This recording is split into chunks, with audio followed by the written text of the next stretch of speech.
Excellencies, ladies and gentlemen. It's a pleasure for me to be here today in Nepal, where I've spent some of the happiest days of my life. Whenever I come here, I'm struck anew by the warmth and hospitality of the Nepali people. I would like to express my appreciation to Prime Minister Sharma Oli and the government of Nepal for inviting me to take part in the summit in conjunction with my first official visit to Nepal.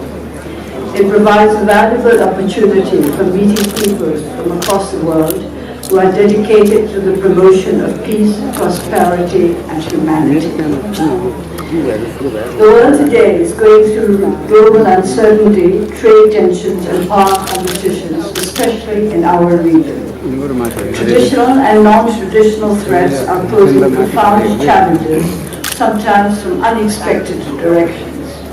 The incessant reports of disasters, terrorism, hunger, disease, migration and displacement, poverty, injustice, discrimination, prejudice and bigotry in our daily life is overwhelming. There are negative forces everywhere eroding the foundations of peace. In all parts of the globe, we can see thoughtless dissipation of material and human resources that are necessary for the conservation of harmony and happiness in our world. With the rapid rise of information technology and the globalization process, the peoples and the nations of the world have become increasingly interconnected and interdependent. This global interdependence has compelled and resulted in increased cooperation to identify the causes of the problems that threaten harmony and to find the right solutions that will help to ensure peace and stability on this planet which is home to us all. No nation can survive in solitary splendor in this age. We have to engage with one another, either bilaterally or regionally, to project our national interests and to seek peace and mutual prosperity.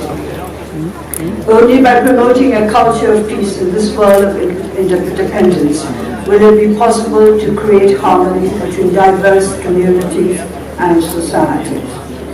I need hardly emphasize that peace is essential for sustainable development, that peace and development are two sides of the same coin.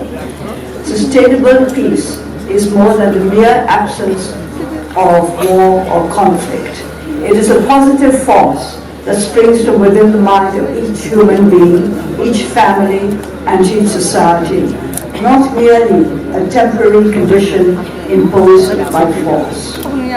Research in global attitudes today indicates that humans are more receptive to traffickers of hate than to advocates of loving kindness and compassion. At the basis of conflict is ill will, which seeks to hurt and to destroy, and thus to open the way to conflict, which in turn spews out an ever-renewing cycle of hate and fear, snuffing out the light of peace.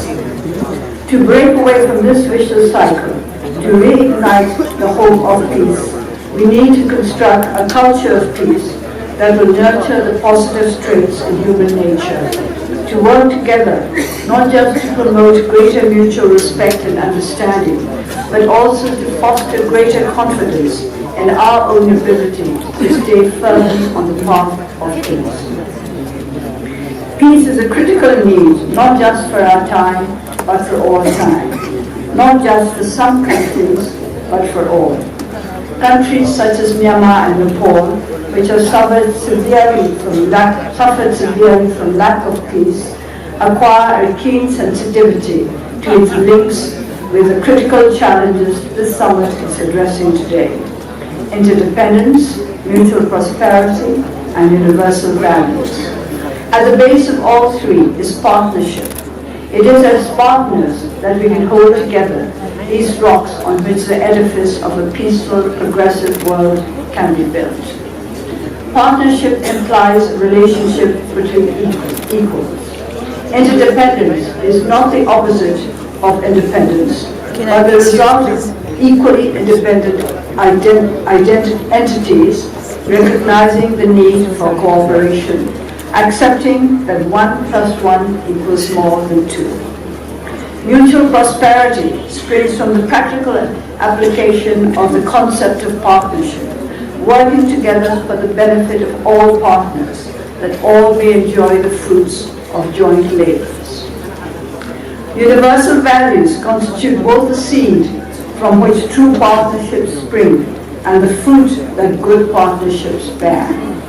Nowadays, it often seems as though universal values no longer have a place in this world, where norms are set by the powerful with little reference to the needs and constraints of those who do not possess the privileges of wealth and influence. Yet there are values which free would deny to be of universal relevance. In this land of the birth of the Lord Buddha, Nepal, people will be familiar with the 4 sublime states, the Brahma Viharas: loving kindness, compassion, sympathetic joy, and equanimity. These can surely be accepted as values conducive of goodwill, cooperation, and positive partnership anywhere, everywhere, at any time.